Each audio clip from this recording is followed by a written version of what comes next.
পৃথিবীর সমস্ত শিশুর কান্নায়, পৃথিবীর সমস্ত প্রাপ্তবয়স্কের প্রার্থনায় ওই একই যে শব্দটি ধ্বনিত হয় তা হল মা। ঈশ্বর কিংবা ভগবান নয়, এই মা শব্দটির মহিমা কোনো ভাষা নয়। সুখ আসুক অথবা দুঃখ আসুক, কিংবা জীবনটা যতই অস্থিরতায় ভরে উঠুক, যদি সঙ্গে থাকে আমাদের জন্মদাত্রী মা, তাহলে জীবনটা কখনোই যে ছন্ন ছাড়া হয় না। মা শব্দটির গভীরে থাকে সৃষ্টির অদৃশ্য অতুলনীয় প্রেম। এই শব্দের থেকে বড় কোনো মন্ত্র নেই, এই শব্দের থেকে মধুর কোনো উচ্চারণ নেই। তাই তো মায়ের মতন মমতায় ভরা ভালোবাসা এই পৃথিবীর ইতিহাসে আর যে কোথাও নেই।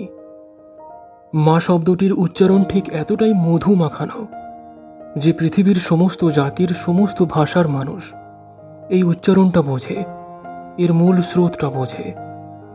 পৃথিবীতে ধর্মের বিভিন্নতার কারণে আমাদের সৃষ্টিকর্তা আলাদা আলাদা, কিন্তু আমাদের জন্মদাত্রী ওই একজনই, আর যাকে আমরা সবাই অন্তত একবার হলেও মা বলে ডেকেছি।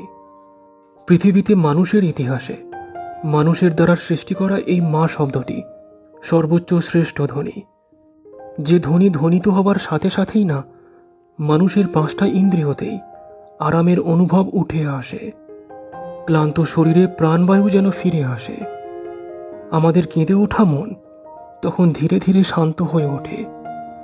তারপর ঘুমহীন রাতে মা যদি মাথায় হাত বুলিয়ে দেয়, তাহলে তাহলে যে আর কোনো দুঃস্বপ্নই জেগে ওঠে না, উঠতে পারে না। তাই জীবনে সবকিছুরই বিকল্প হতে পারে। জীবনের নাটক আজকে একরকম, তো আগামীকাল অন্যরকম হয়ে যেতেই পারে। এমনকি আমাদের সৃষ্টিকর্তাও পরিবর্তন হতে পারে। ধর্ম পরিবর্তন করলে সৃষ্টিকর্তার পরিবর্তন এক বেলাতেই হয়ে যায়। কিন্তু আমাদের জন্মদাত্রী মা ওই একজনই, যার কোনো বিকল্প হয় না, অথবা কোনো রকমভাবে কোনো পরিবর্তনও হয় না, আর কখনো হবেও না। সম্পর্কের মধ্যে সে যেমনই সম্পর্কের বাঁধন হোক না কেন, মানুষ তার স্বার্থের কারণে কিংবা মানবিমানের কারণে তোমাকে ভুল বুঝে একা ছাড়তে দ্বিতীয়বার ভাবে না। তাই জীবনের সমস্ত সম্পর্ক ভেঙে যেতেই পারে। প্রত্যেকেই তাদের বন্ধুত্বের হাত এবং সহযোগিতার হাত তোমার জন্য গুটিয়ে নিতেই পারে, কিন্তু আমাদের জন্মদাত্রী মা কখনোই আমাদেরকে একা ছেড়ে দেয় না, কখনোই মুখ ফিরিয়ে নেয় না। সকাল থেকে সকাল পর্যন্ত আমরা আমাদের মায়ের প্রার্থনায় যে সবসময় থাকি, সর্বক্ষণ থাকি, প্রতিটা নিঃশ্বাসেই থাকি। তবে একটা পরিবারের মধ্যে প্রতিটা মেয়েই তার বাবাকে খুব ভালোবাসে। কখনো বাবার সাথে কোনো মেয়ে ঝগড়া করে না, কিংবা মুখে মুখে তর্ক করে না। হ্যাঁ, মায়ের সাথে ঝগড়া হয়, কথা কাটাকাটি হয়ে মন রাগারাগি হয়ে যায়, কিন্তু বাবার সাথে কখনো কোনো মেয়ে এমনটা করে না। আর ছেলেদের ক্ষেত্রে না, ঠিক ঘটের বিপরীতটা। বাবার সাথে কথা কাটাকাটি হয়ে মন রাগারাগি মাঝে মধ্যেই হয়ে যায়, কিন্তু মায়ের সাথে ঝগড়া তো দূরের কথা, একবেলা মাকে দেখতে না পেলে তার শরীর থেকে মন পর্যন্ত সবই খারাপ হয়ে যায়। তাই প্রায় প্রতিটা ছেলেই সে তার মাকে ভীষণের তুলনায় ভীষণ ভালোবাসে।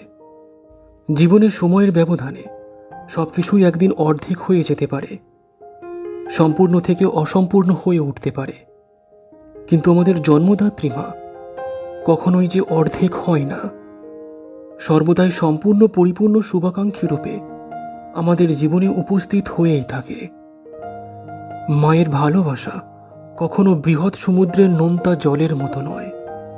মায়ের ভালোবাসা তো শান্ত নদীর মিষ্টি জলের মতো, যার স্বাদটা না একদম অতুলনীয়, কোনো কিছুর সাথেই যে তুলনা হয় না।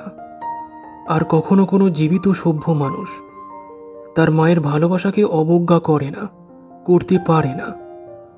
আর এক জীবনে নিজের মায়ের স্নেহ মাখানো এবং মধু মাখানো ভালোবাসার ব্যাখ্যা করাটা কোনো মানুষের পক্ষেই যে সম্ভব নয়। শত শত জন্ম যোগ করে দিলেও কম পড়ে যায়।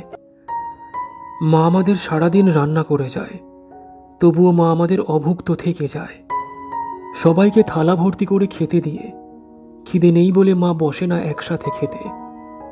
সন্তান যখন পেট ভরে খায়, সেই দেখে মায়ের অভুক্ত পেট খুশিতে ভরে যায়।